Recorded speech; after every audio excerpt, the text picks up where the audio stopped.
Hi teachers, and welcome to the interactive virtual classroom. My name is Michelle Cannon, and I'm a teacher at Lockport Township High School. I currently teach the dance education classes as well as health, but the last 17 years I was working at the Freshman Center, teaching a variety of sports classes as well as fitness, swimming, self-defense, as well as CPR. We also have the fitness portion, which would be like yoga and heart rate monitors. So I have a lot of experience in different aspects of PE. Today we're going to talk about the interactive virtual classroom that we've been currently using for health. So Tracy Barham will go over one of the health virtual classrooms that we have done. I'm going to go over our virtual dance studios that I've been doing the entire semester, and I think that they've been pretty successful. I know my students have liked them, and so they've learned quite a bit from them, and I've learned as I've gone on. So there has definitely been a progression. So just going to tell you a little bit about what we're going to go over today, just so you can see if it's something that might be beneficial. I know that sometimes you'll go to meetings and different conferences and it's not quite what you expect. So I just wanted to give you a heads up on what we're going to talk about today. We're going to show you how our department uses the interactive and virtual classrooms in our remote learning setting. We have not been at school for quite a bit in this semester, but this has also worked in our hybrid schedule. So we were going to school for roughly 1 to 2 weeks, and then we would take a 2-week remote learning break. And I have been able to use this interactive jazz, modern, and ballet studio throughout all of our different styles of learning. We've also done it for our health classes as well. So we're going to show what kind of different activities that we have included in our interactive virtual classrooms. And then what I'm going to do at the end is show you how to create a virtual gym for physical education. I'm focusing it specifically on basketball, just because I feel like that's one of the team units and sports units that students really can't do because of COVID. And using different, the same equipment as well as the close proximity. However, you can still work on skills. So these are some of the things that I thought you might want to incorporate if you have that unit in your curriculum.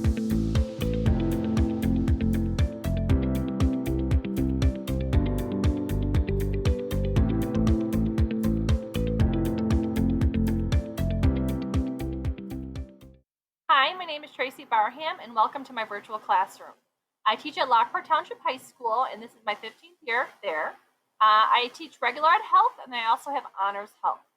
At the bottom, you can see it says Health Teacher Central. That's actually where you should go to Facebook. And if you search this, can I tell you, it has so many different lessons that you can use in the classroom. I discovered it this summer when I was trying to find new lessons for virtual teaching. And can I tell you, it's pretty awesome. So I did not come up with this on my own. I found a lesson that I wanted to about vaping, and then I altered it to fit my classroom. All right, so here I'm going to show you, I have a 3-day health lesson. I have my in-class assignment. I have my learn at home work. And then on Wednesdays, we come together and we wrap up and connect together with a game. So with my class, I always start on Mondays with a directions page. I state the objectives for the week. I hyperlink all assignments, and then I post due date, so the students always know where to find the work for that week.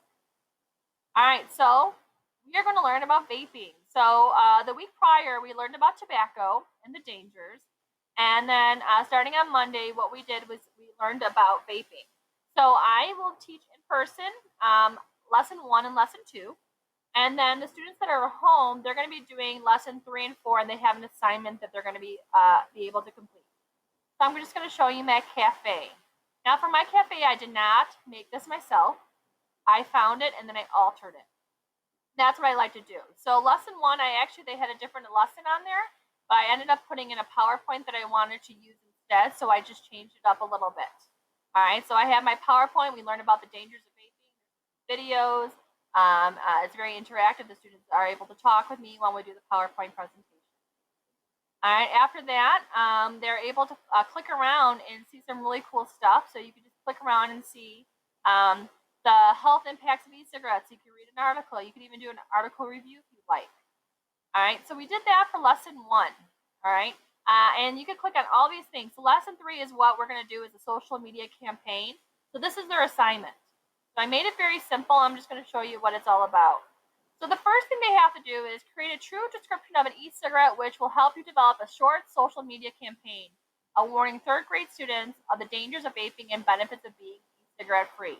So you first have to tell me what are some things that you didn't know about e-cigarettes before this class, and how would you describe an e-cigarette to a younger schoolmate? They have to write this down. And then next, they have to do part 2. Now, usually what I would do is an anti-vaping or tobacco poster, and I used to have it where they would draw it in class. But now we want to use social media. It's kind of something that they would really enjoy, and I can relate to them with. So we're going to make a tweet. We're going to do an Instagram. We're going to do a TikTok, and we're going to be able to say why vaping is so dangerous. All right, so using the true e-cigarette description you created on the previous slide, develop a series of 2 social media posts that promote the benefits of being e-cigarette free and the truth behind e-cigarettes. So I showed them that there is a tweet generator, so you can just go right here, click on that, and you can make a tweet. This is kind of be creative. So this is one option that they could do. And then I also have another social media generator that's kind of where there's different options for you. And it was so cool to see what students had to do because it's something different for us. So I'm going to just show you. I actually made some examples for you. All right, so here's just one. The first part, here's what a student did. They described what e-cigarettes are and the dangers. And then they also did it where they made their tweets and then their Instagrams, all those different things. So here's just one, and you can just see how they did it for a Twitter phone, so it kind of looks like a real internet source.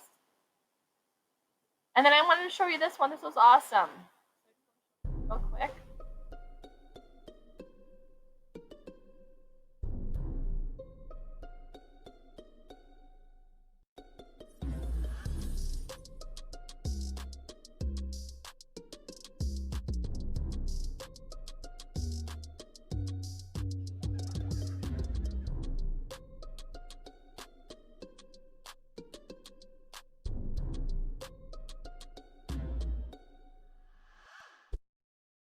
So that's just another example. So it was kind of fun to see when kids were actually doing their TikToks and they would share them with me. So I kind of was excited to see that they really enjoyed what they were doing. It's instead of just coloring or doing something at home, they were able to work virtually with their friends and were able to create some really cool things. So that was my lesson for when they were at home. Hopefully you enjoyed my lesson and hopefully you can use it in your classroom. Thank you very much. Okay, so the first one that I'm going to show you in terms of dance was our modern dance studio. I feel like this is the second unit that we had in our dance unit, and I learned a little bit from ballet, which was mostly just ed puzzles, and I felt like that really wasn't very fun for students just to do a bunch of ed puzzles. So I was thinking of what other kind of activities could I incorporate into our unit that makes it as similar to a dance course in person as possible. So this is our cute little studio. I like to make it fun and almost like you're submersed in a real life dance studio. The biggest thing is to find the backgrounds that obviously work with the rest of the graphics in my mind, but it doesn't have to be that way. It's whatever you can find and whatever you prefer. So finding the image as well as all of these little images and putting them into the studio is probably one of the more time-consuming aspects, but once you have them, you just change a little bit of them. So it is a Google slide that you're creating right here. And then a to-do list that I have found is really beneficial for the students at the end because from the first one, they really weren't sure exactly what was due. So this makes it something that they can just drag the little check mark to the item to know that they have completed and submitted it. So whether it's file, make a copy, or ed puzzles that they need to complete, or creating something and submitting that work, this to-do list will help them know that they've hit all the different assessments that you want in your classroom. So I'm going to present it nice and big. If you go around the classroom or the studio, there are different items that the students will click. I roughly said from left to right, that should help them. So we start with the water bottle, and if you click on the water bottle, it takes us to a different elements of dance that I have found that talks about, body, action, space, and time and energy. And this is going to be really important as they use this in one of their creations and one of their assessments of knowing the different elements of dance. And this is just a really useful tool I think that all dancers should have. So that's something for them to have, but it's not necessarily an assignment. If they click on the background, this is their first assignment, and it tells you right here to file and make a copy of this and submit it into the Google Dropbox. I'm not exactly sure if students always pay attention, so you might just need to reiterate this to them that this is an assignment that needs to be made a copy of, because you can't necessarily do that it is part of the studio. I have found that students were really overwhelmed with all of the assignments in their feed. So that's why I made the studio that has all the assignments in one assignment, which is the studio. I made the studio itself an assignment. So right here, it just says watch the video and answer all the questions. And sometimes they have to go back because the last thing you want to do all the time is cut up a beautiful dance like this. So they watch the dance and then they'll go ahead and just look at the first 20 seconds and describe the different levels that the dancers are using as well as the body parts. So this is just one example. You can use this for any style of dance throughout your curriculum. So this was one style of assessment that I used for the dancers that'll go hand in hand with the water bottle. Right here is welcome to the dance studio, and this is where I have all of my main skills and things that they should learn in part of this unit. So the different qualities of movement, there's different videos, terminology. These are going to be used whether it's in our warm-up or actually in our modern combo at the end. So during this time, we were pretty much in person. But if you notice, they can obviously use this at home just to understand the different skills that are used in modern dance. So if we click onto the drum, it takes us to an ed puzzle. I really do think that students need to be held accountable for doing the work, and really ed puzzles help a lot knowing that they've watched the entire video. And I try not to make them too long of videos. I mean, 3 minutes is not asking a lot, but if your school does not have ed puzzle, our school is wonderful with allowing us lots of different resources, and ed puzzle has been pretty much a lifesaver throughout this whole virtual learning. But you can watch them with your class as well and have them take notes. So this was one that I found was important, qualities of movement, because it plays a part in our modern combo. If you click on the clock, just another history of modern dance. So I think that's all. I try to limit it to about 2 ed puzzles just so it's not super overwhelming. This was a fun assignment that the students did where it kind of goes into the different elements of dance and using their body. And so we talked about actions, and they have to come up with a quick 15 second video or TikTok creating their own phrase with different actions. So that's something their dancers can do in whatever movement they have. So they're not sharing this with anybody but you. But this was a fun little assignment that they did. Kind of get some learning creativity and choreography for later on. So if you click on the boombox, I placed our music that we use for our modern combo so they could practice at home. If you click on the cell phone, this came into me showing the different combo as well as instructional videos for our unit. So I think that's really important that if you have this for the students to do, they can practice at home, or if they're getting bumped out because of technology issues, they still can take part and be accountable for knowing the material. Right here, we use Flipgrid. I found, though, that students don't necessarily always like using Flipgrid if the moderation has not been turned on. So I allowed them to either use Flipgrid to turn their choreography in or the performance. We just did it over the Google Meet, or they could just use their cell phone. And then they turned in their video to the Dropbox because our combos are roughly 30 to 60 seconds. So they were able to do that as well. So that's what I had them do is use Flipgrid or their phone or their camera. So some students don't have enough space on their phone. So I had them also use WeVideo. So whatever format they need to use, I'm pretty flexible because it's not there's no one size fits all in this situation. So that was our modern dance. The other one that I wanted to show you is our jazz dance. So if you can see that for jazz, I didn't change a whole lot just because it's a studio and there's not much you can do. However, the dancer or the art, or sometimes I change up the quote. I do like to make it just a little bit different because it is a different style of dance. So the backpack's a little bit different, but all of the assignments are obviously going to be different. So they're hyperlinked to something different. So if your students do not have the ability to do Edpuzzle, this is what I created as just something different, as well as I was able to cut the video up just like they would in Edpuzzle. So right here, this is about Bob Fosse and all that jazz. They would file, make a copy of this document, and then turn in the actual slides to your Dropbox. And this is something that Edpuzzle can't necessarily do, which is allow them to kind of necessarily put, how much of a certain movement do they see in a dance. So they would watch a quick section of the All That Jazz dance, and then they would answer the question, how do the dancers emphasize their body? Do they use their whole body or specific parts of the body? So it is definitely I'm trying to think of the word. They can kind of put their answer wherever they feel. So it's not necessarily a one or the other, right?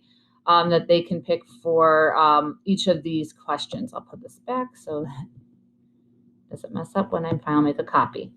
How they use space. So this was something that I was able to find was really helpful in allowing them to learn about jazz on their own, especially if they were absent for class, or with our schedule, they did have some assignments that they could do in class or as homework. If we go back here and click on the hat, this would take us to a Google Doc where I just was able to give them different resources to help them create their own choreography, which is something that they would do in intermediate dance. I still use Edpuzzles. I think it's just really important to know that they've created this, and it grades the questions for you.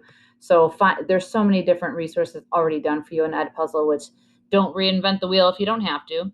Right here is our choreography project. We weren't quite able to get to this, obviously, since the students could not meet with each other, but this is something that they still should understand and learn different terminologies for when they actually create their choreography. Again, I like to include the music because I learned that a lot of students didn't really care for Flipgrid.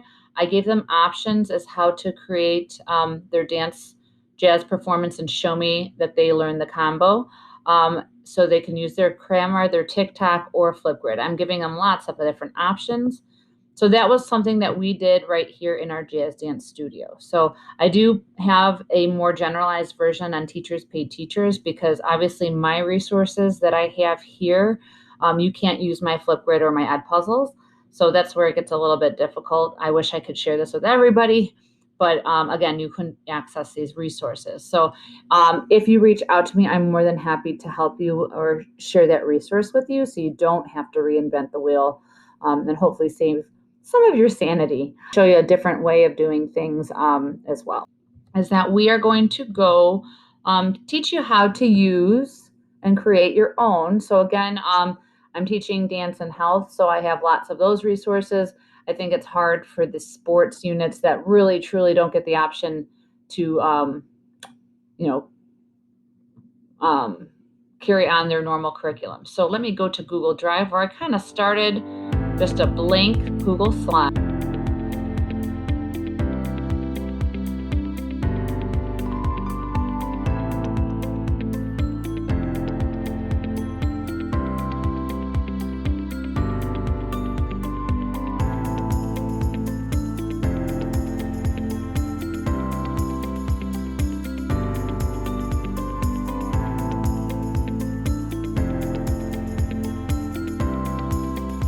Delete all that fun stuff out.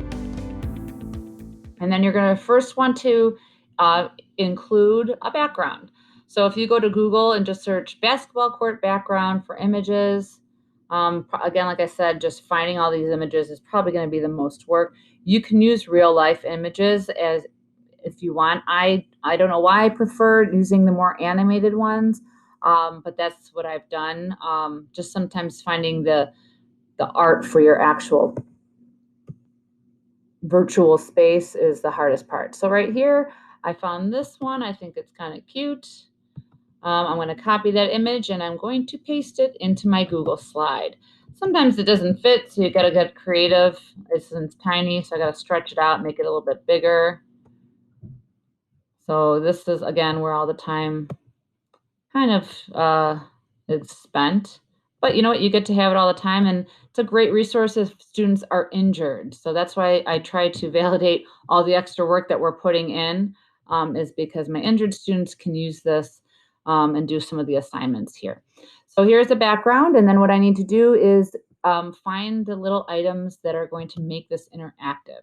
So you're going to insert image and then search the web. The biggest thing that you're going to find, the two biggest things that you have to learn how to do is search for quality images. So I'm going to put basketball player transparent background, because you don't want to have that big white block right there. So here's one basketball player that I think will be pretty, kind of fits the scale and like the type of image. It's okay. It's not my favorite, but I won't be picky. And then make him as big or small as you want. So again, that's playing around. And then if you want to put another one, I know there was a really good one that I found here earlier, and I don't know why they put soccer players. So again, you have to filter through a lot of this. I thought this one was pretty good. I like the way that this basketball player looked, and it's got the white background. So again, you can put him in as well. So however many assignments you are creating, you're going to be needing that many images for the students to go around and click on them. So of course, what else would a basketball unit be without having an actual basketball in it? So basketball player, we'll just put a basketball transparent background. Sorry to waste so much time doing this, but it just kind of gets your idea of how much work you are going to put in. So if there are different teachers in your at your school, maybe each of them take a different sport and they all create something similar so that you can all share. So what you're going to do after you have these images is hyperlink is going to be your best friend. If you've never hyperlinked something, oh my gosh, I love doing it. That's what kind of makes this this whole process worked, is a bunch of hyperlinking. So what, of course, Google is not going to want to work right now. So hopefully we could still hyperlink. So if you see right here at the top is finding the different resources.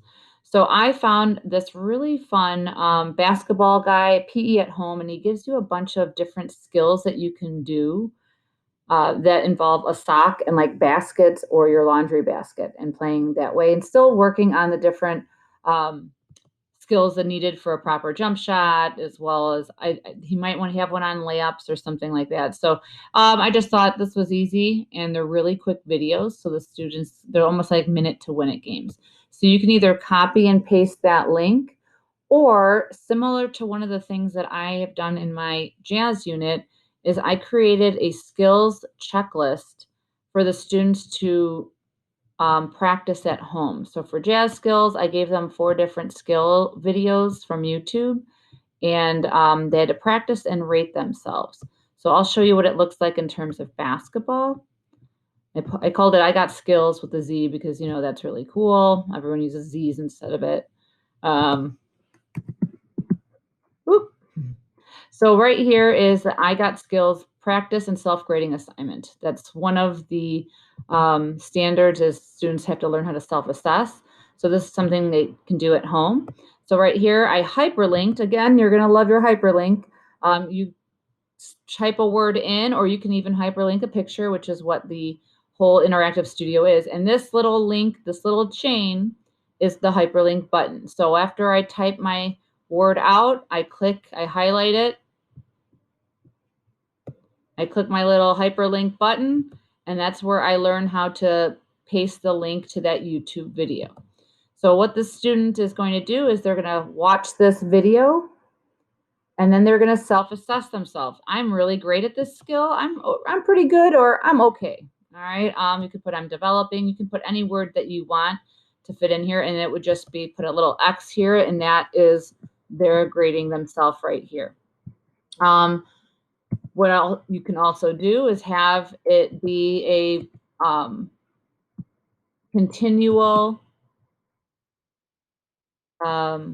skill that they work on over the week. So first week, they're going to put their score of how many speed shots they got in a minute. Second week, third week, you can even have them do it as part of class. Like their summative at the end of 4 weeks for your basketball unit was everyone's going to do it, and you can kind of watch on your Google Meet or your Zoom what they are doing, and that they're actually, practicing. So this is what it was for jazz. I had them watch a jazz video, and then rate themselves if they're good, great, or just okay. So that's something that you can do. Once you have completed your assignment, you need to share that assignment. So you're going to click share.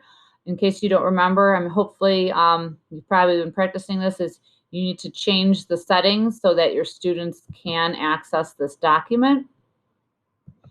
And then you're going to hyperlink this to your awesome little basketball virtual situation. So you'll click on the basketball player. Again, click on that little link. This is going to be your favorite best friend. Paste that link to that assignment. Again, they're going to have to copy and paste that document. All right, so right here is your first assignment where the students are going to self-assess on that item.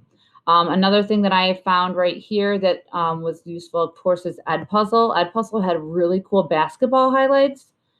I'm sure the students are going to appreciate watching those. And then it has 1 or 2 questions. Maybe they have to defend what they thought was the best play in the basketball highlight unit. So right here, if you just search basketball highlights, there are tons, as well as if you go into basketball rules. So if this is a beginner unit, for basketball, maybe freshman or 6th through 8th grade. Right here, the basketball rules, different basics, rules, tips, and secrets. There's so many that you could just hyperlink that assignment into your virtual unit, so they have less assignments filling their feed. Then the next one I thought that would be pretty interesting was a Hoops Fit workout. So again, on YouTube, I found a really cool hit workout that was loosely based around basketball skills that the students can practice.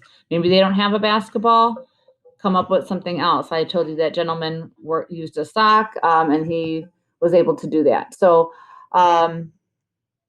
they have to adapt sometimes if they don't have that equipment. And that's where it takes some time finding these skills in these videos on YouTube or creating your own. So what you would do is I hyperlinked the video workout here and told them exactly what they need to do to turn in their Flipgrid assignment or video themselves performing that workout. Our school uses a lot of time-lapse videos to have students, they feel more comfortable if their 25-minute workout is condensed to a minute and a half. So we teach them how to time-lapse on their phone. Or the Wii video, which is what I'm creating this on, allows you to shrink down your workout very from roughly like a 5-minute video to like a 1-minute video. So again, it makes it easier for them to share that with you, as well as that maybe they don't feel a little bit awkward about videoing themselves. So hopefully that was able to help you learning just how you can create these unique little situations in virtual studios for either your dance class, your health classroom, or PE. Hyperlink is going to be your best friend, as well as you can create a Quizlet link to an assignment. So that's something else that you can also do is Quizlet or quizzes. Okay, so one of the different activities, again, you could hyperlink to your basketball virtual gym would be quizzes. If you don't have a quizzes account or your school doesn't, Quizlet, Kahoot, they all offer, I think, a homework link. I just found some really cool resources here. I think it was Bridgewater PE. I'm going to give you a shout out because that was a really cool quizzes link that you can assign it as a homework. And again, you don't necessarily have to put this all on the same Google Classroom page, but you can have them continue this on right here. So if you press continue, it gives you a link. All right, so share a link instead of putting the quiz, create this link, and then again, you can go back and hyperlink it to your basketball unit that you're creating. So, maybe I want to add that basketball hoop and create that to a Quizlet link. You can absolutely hyperlink a Quizlet document, YouTube videos, Ed puzzles, Microsoft documents that you create that are worksheets. There's so many different ideas. It's just finding all of those resources. And there are a lot of awesome Facebook websites that can help you so you're not doing all of the work and starting from the ground up. Or Kahoot, all of these different resources that you can use and hyperlink that into your, basketball unit as.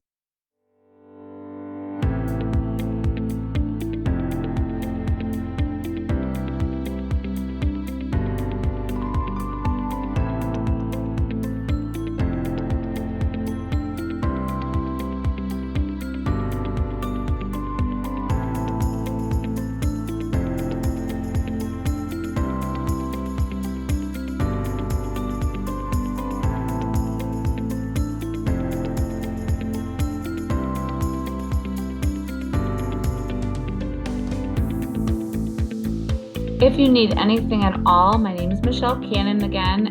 This is my email address, so if you want to reach out and need help with anything or resources, I'm happy to help out. And then I will also go over how to make an interactive Would You Rather. Either it's Choose Your Own Adventure, which I think is so much fun, or you can have it as almost like a Would You Rather with different scenarios.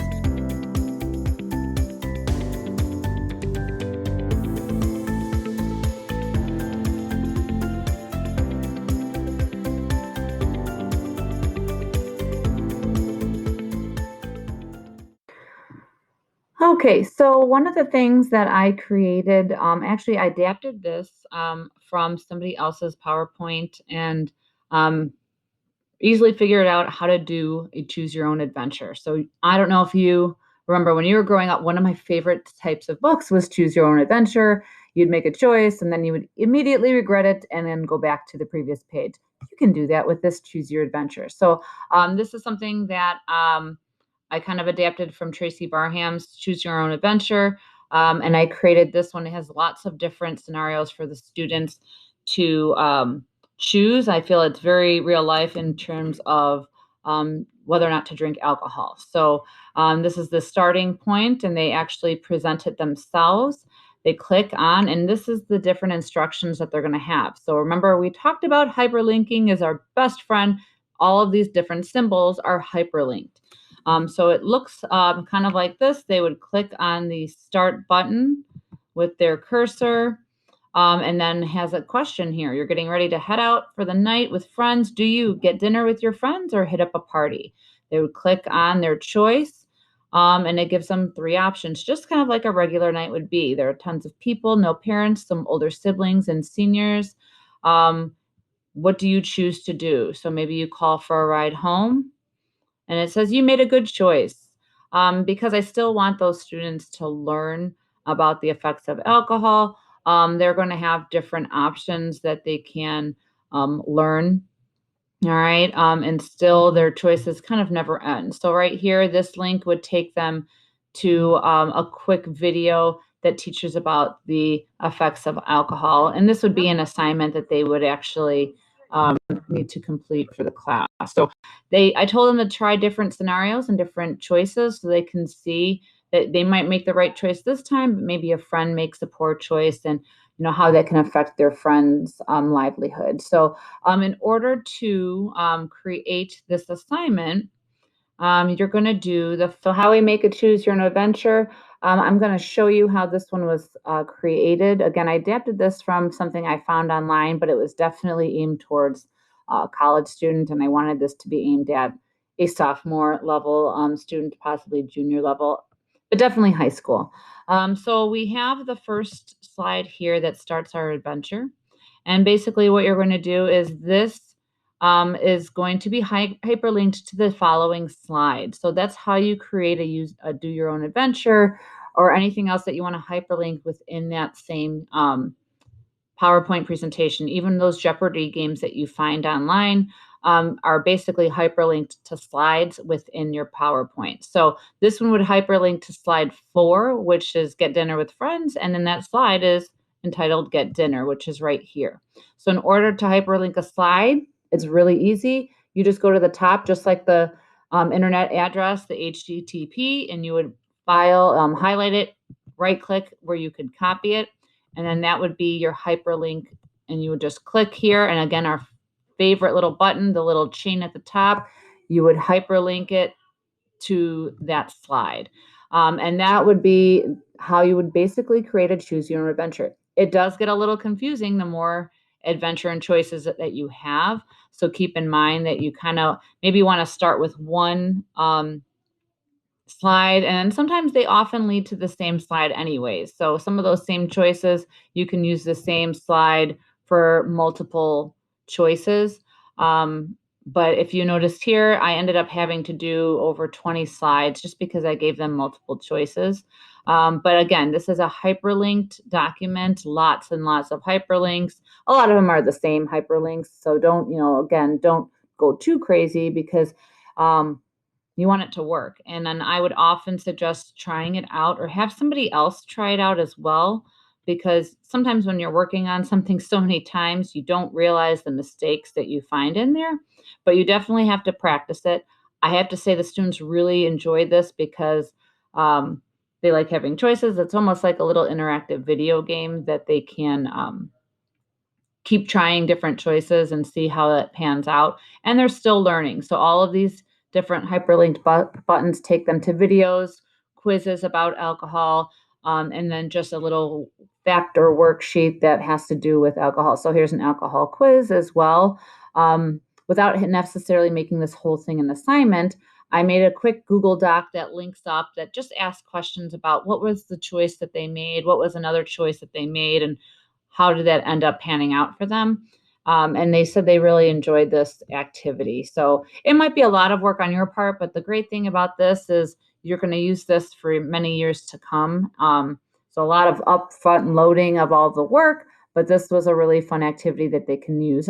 You can use this for health choices as well, as if a student decides not to work out or maybe to choose to, play video games for a long period of time. And so this is a really adaptable activity that they can do. And if you ever need help with it, I really do love doing Microsoft or Google Slides. So I'll be happy to help out. I like the challenge too. If you're looking for something and needed an additional help for, just don't ever hesitate to ask. But this is my email address, Michelle Cannon, MB Cannon at lths.org. If you need anything at all, thank you so much for watching, and good luck this semester.